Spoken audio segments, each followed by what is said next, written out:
All right, next we got BYU, another one of the new teams to the conference.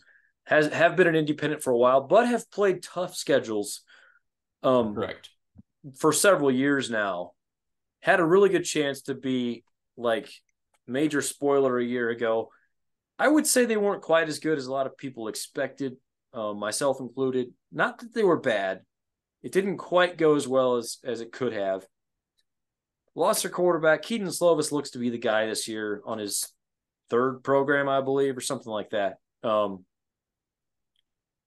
It's BYU. Like to a certain extent, you always kind of know what to expect. It does feel like they lost a lot. I'm not sure what I feel about their receivers. Cody Epps is there again. I don't know. Like what?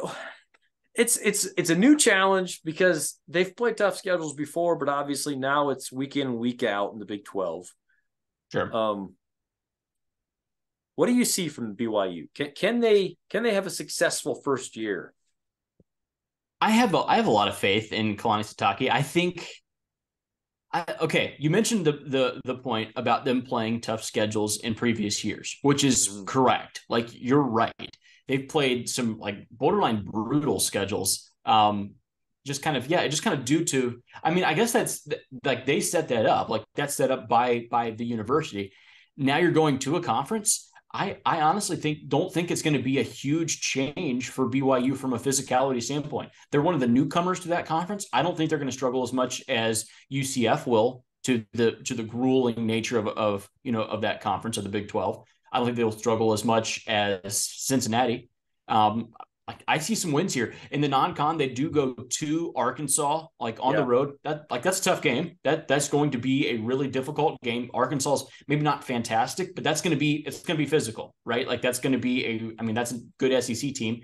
I think, yeah, but I do think there's a lot of winnable games here. A lot of like borderline coin flip games that they like. I could see them beating Cincinnati. I could see them beating Texas Tech, West Virginia on the road, maybe Iowa State at Oklahoma State. I think BYU has a chance in those games.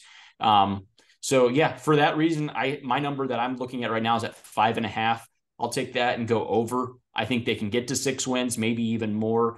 I think the coaching staff has done a really, really good job there in Provo.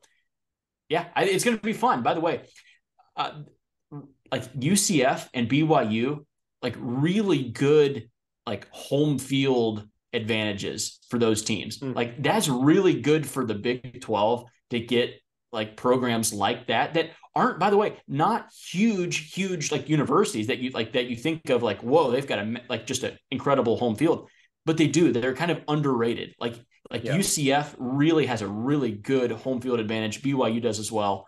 It's going to be really neat to see. Yeah, even on TV, like it's just going to look really cool to see.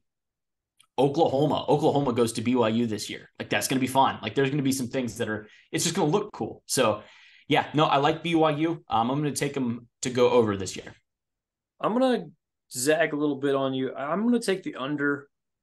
I don't love that a lot of their toss-up games in the conference are on the road, namely Kansas, TCU, which is probably not really tossed up, West Virginia, and Oklahoma State. Those all feel a little scary to me.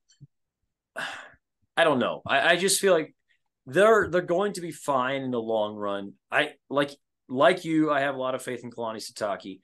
I don't have a lot of faith in the quarterback situation. Missing Jaron Hall and going to Keaton Slovis, like that's a little rough.